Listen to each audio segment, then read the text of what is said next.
So, ayan na nga guys. Ayun ay yung hipo na pinagisa ko kay pansot na maraming karne at saka nyog. Ayan, yung karne niyan is 150. Ay, yung hipon is 150 rin. Nung isang araw ko pa yan binili. Ngayon lang ginisa-gisa ng aking paragluto. At saka masarap siya guys. Binibenta ko siya ng 2 kutsara is 10 piso. Ang puhunan ko lahat niyan ay yung hipon is 150 kasi tag 25 yung isang balot. 6 na balot yung binili ko. Yung karne naman is 150. Yung nyug is 5 piraso. 20 isa kaya 100. At saka yung sugar is 1/4.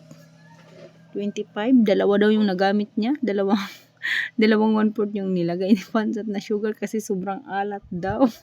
Kaya pero hindi naman naubos guys. Pero nilagay ko na lang yung sugar is 50 pesos. Tapos yung sibuyas is 20. Kasama na yung mga kung ano-ano pa yung mga nilagay niya. Nilagay ko na lang ng 30 pesos kasi nilagyan pa daw niya ng magic sarap yun. At saka tapos nilagay pa niya ng maanghang na sili. Marami yun. So, total lahat is 500 lahat yung ating puhunan ng hipon na yan. Pero nakaripak na ako niyan dati guys. Umabot siya ng 800 pesos. 300 yung ating ginansya dyan sa pagre-repack. At saka may ulam na rin kami. At ayun, may ulam na kami doon sa sa kusina. Nilagyan ko na lang din yung aming lagayan ng hipon. Ayan. Nire-repack ko na siya. 10 piso guys yung ganyan. 2 kutsara lang. Nagre-repack. Hindi ko nire-repack lahat yan guys. Paunti-unti lang mga 10 piraso lang yung nai-repack ko dyan. So, ayan. Marami na kasi naghanap niyan. Matagal na rin ako hindi nakapagtinda niyan. May naghanap ng isang araw at saka ng isang araw pa. Kaya naisipan ko meron naman nagtitinda doon sa Paranas na hipon na inasin. Kaya bumili din ako ng 6 na balot. Kasi 25 yung isang balot noon. Kaya 6 na balot lagi yung binibili ko niyan. So, nagre-repack na ako dyan. Ano yan dyan? Hapon na ba? Umaga? Ewan ko kung ano yan kahapon. Nakalimutan ko na. Basta, niripak ko na siya kasi marami na naghahanap dyan. Habang ako ay nagre-repack nga ay may bumili na dyan yung isang balot. So, ayan yung aking unang ginawa sa araw na iyan. Kahapon yan. Nagbalat agad ako ng pinalamig ko na yan pala. Ay, hapon na pala yan. Kasi di ba kahapon is linggo. Ayan, hapon na yan. At saka ayan na nga, pagtapos ko magbalot, ay maniningil na naman ulit kami. Papunta ng Paranas at mamamalingki, mamimili ng tinapay, mag-grocery na rin. Ayan, lubak-lubak yung daan. O, di ba? Kasama ko ngayon si Alter. Ayan, kasama kami. Inaantok na yan siya guys. Hinahawakan ko yung kamay niya kasi inaantok na siya. Pag inaantok yung batang yan is yan siya, naghahawak-hawak ng suso. Pag inaantok yan siya. Hindi kasi natulog yung batang yan kaya ayan, inaantok siya. O, diba? Napakagalaw yung aming camera. Oo, diba? Ayan na nga at nakauwi na kami sa bahay at hindi kami nakapamili ng groceries kasi nga ay hindi kami nakapaningil. Konti lang yung nasingil namin. Bumili lang ako ng tinapay ng 100 pesos at saka yung pagdating namin doon is ubos na yung mga tinapay kaya bumili na lang ako ng 190 pesos ata yung total yung binayaran ko na tinapay. Ngunay lang at saka yung slice muna yung aking nabili. Kaya yun lang yung aking ngayon. So, ayan, balik tayo dito sa aking tindahan. So, ayan na nga guys, wala akong magawa dito sa tindahan. At may bumili sa akin kanina dito sa tindahan ko ng mga magic sarap at kung ano-ano pa mga kape. Pag tingin ko sa aking mga lagayan guys, is wala na pala. Kaya nire-ready ko na yung aking mga lagayan ng mga magic sarap at kung ano-ano pa yung mga kape. Ayan, ginagupit-gupit ko na siya para ready na bukas ng umaga, Lunes. Diba? Marami naman bumibili-bili sa ating tindahan kasi ako na naman yung maka-duty bukas at may mga pasok na yung aking mga anak. Kaya ngayon pa lang is ina-arrange ko na yung mga paninda at ginugupit-gupit ko na yan siya para bukas is galing sa school. Siyempre mag-school si Alter, diba? Tapos pagka umaga na, ayan, ay magtitinda na lang yung magbabantay dito. Ayan na guys, yung ating mga Lucky Me, wala nang stock na Lucky Me beef.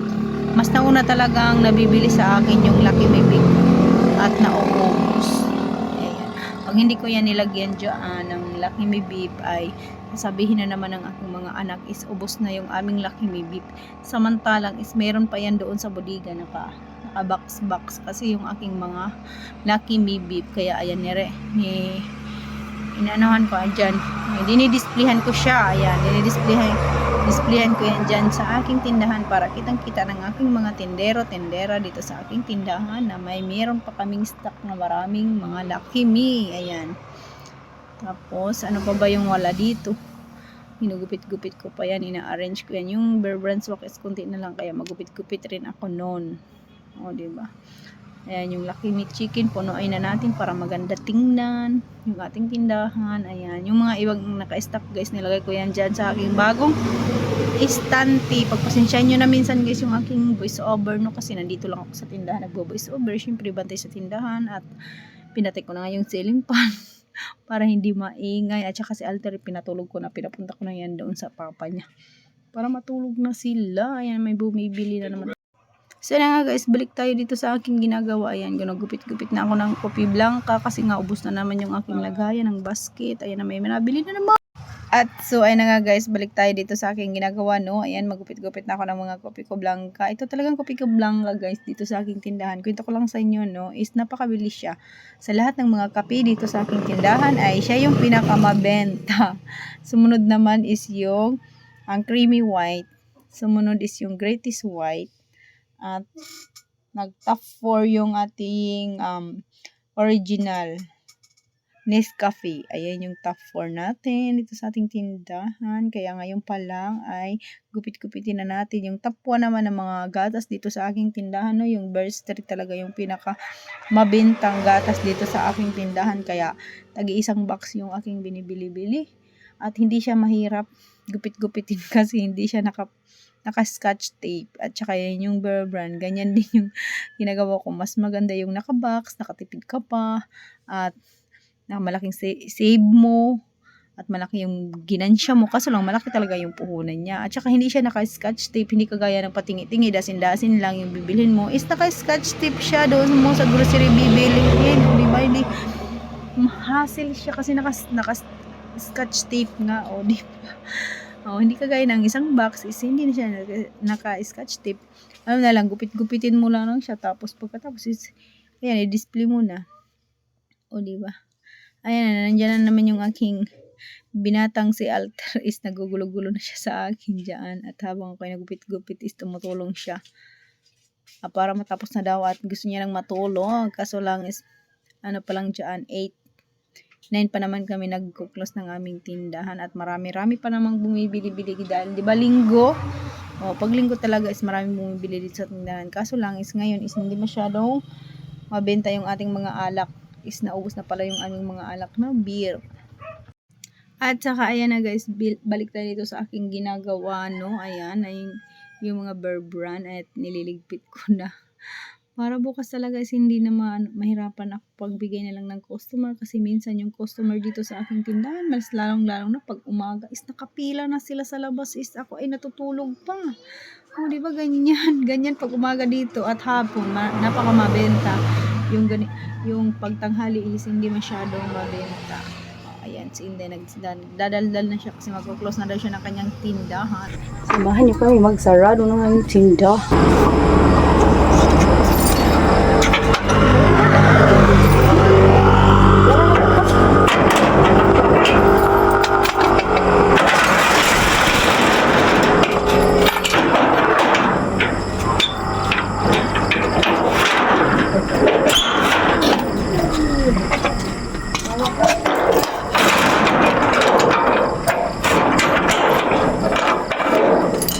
Tidak kok, cara duwi tidak.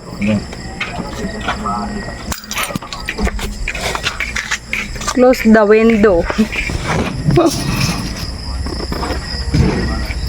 Ay, na bata am siya.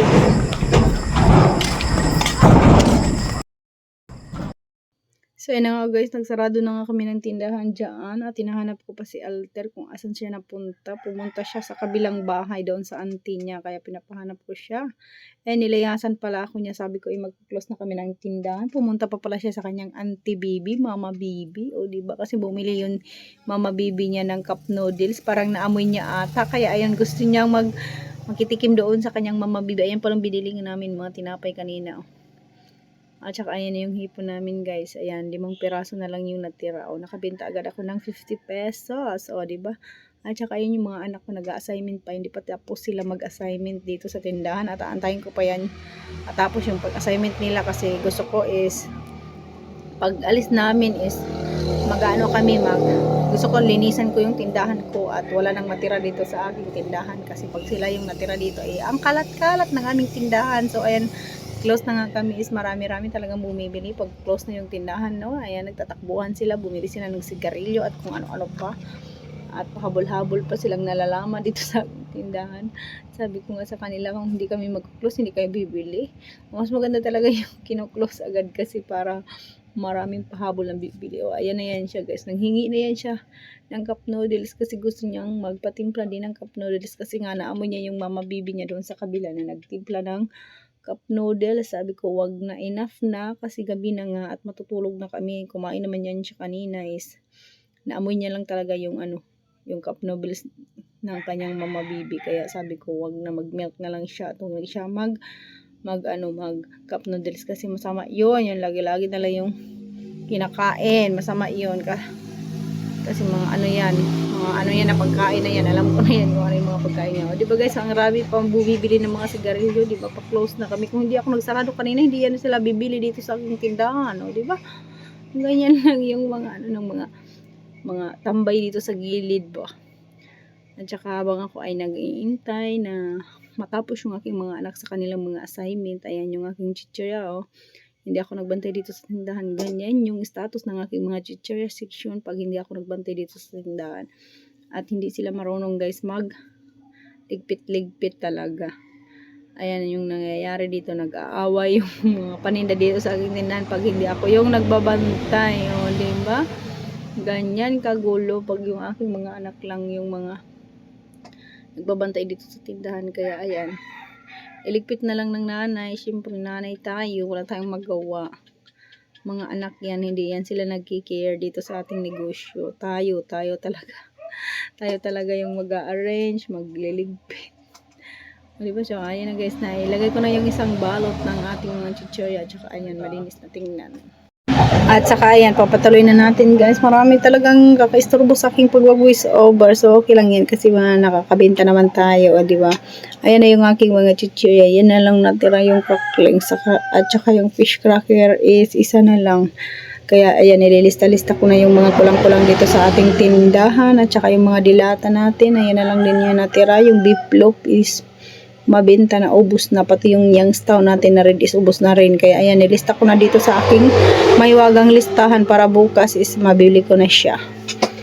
At saka ayan, yung miga kasi guys matagal maubos kasi tag isang box yung kinuha ko yan doon sa Prince, pero hindi na ako kumuha doon sa Prince guys kasi is nahihirapan ako magbayad. O di kunti-kunti na lang yung aking pamili-bili ngayon. Kung ano na lang yung kulang, yun lang. At hindi na ako nangutang. Sabi pa nga ni Maring Eileen, huwag tayong mangutang para idagdag puhunan natin sa tindahan. Huwag tayong mangutang kasi malubog tayo sa utang tulad ngayon is matumal. Wala kang ibabayad sa utang. Araw-araw yung maniningil yung mga mangungutang. O diba? Huwag tayong mangutang. Kung ano lang yung meron, makontento tayo. Kung ano yung magkano lang yung benta natin sa isang araw, yun lang yung mabili natin. Huwag na tayong maghanap pa or mangutang tayo na para pandagdag puhunan sa ating tindahan. Malubog lang tayo kasi yung ating ginansya sa isang, halimbawa sa isang case ng alak, yung ating ginansya doon, yun lang. Yung parang binubuhay lang natin yung ating inuutangan. Sila lang yung kumikita, hindi tayo kumikita. Kaya makontento lang tayo kung magkano lang yung ating benta, magkano lang yung ating mapamili. Ganyan, wag na tayong mangutang, di ba? Kasi naipatayo naman natin yung ating tindahan nung nagsimula tayo sa maliit, di ba? Kaya ngayon mag-test tayo kung magkano lang yung ating magkano lang yung ating benta sa tindahan kasi nakakaraos naman, o di ba? Kung ano lang yung meron, kung meron kayong benta dyan ng 2,000, yun lang yung pamili nyo. Huwag na kayong mangutang sa Bombay. Uy, kasi naranasan ko yan. Kaya lang naman din ako guys, dati nakapangutang sa Bombay no, dahil is binayad namin dito sa aming pinagtatayuan ng aming tindahan. Kasi sinisingil na kami ng may-ari ng lupa dito. Sa awa ng Diyos is nakabayad naman ako. Ay, di ba? Kaya ako ay nalugmok dati. Pero ngayon wala na, nakabayad na po ako. Salamat din sa aking munting tindahan at napalago ko siya ng ganito kalago yung aming tindahan at nakabayad ako ng lupa dito sa pinagtatayuan ng aming bahay. Buong bahay na ito guys is nabayaran ko dahil sa Bombay din. At naano din ako nun sa mga bayarin, na lugmok ako sa mga utang dahil nga yung sinisikap ko na mabayaran talaga yung lupa na ito na tinitiray ka ng aming tindahan at buong bahay. Sa awa ng Diyos, hindi na ako umulit ng mga utang sa Bombay kasi araw-araw siya. Dito yung makulit, nandito yung makulit na bata guys. Bye for now. See you tomorrow. Hanggang dito na lang yung video kasi mahaba-haba na rin at close na kami. Wala ng tao dito sa tindahan. Kami na lang dalawa ni Alter. Di ba nakapag-close na kami ng aming tindahan? Say bye. Bye. Good night. Good night. God bless you. Bless you. Bye-bye. Bye-bye. Bye. Good Bye-bye. Bye-bye. Bye-bye. Mama, chup chup. Bye-bye, bye-bye, bye-bye. Bye-bye. Bye-bye.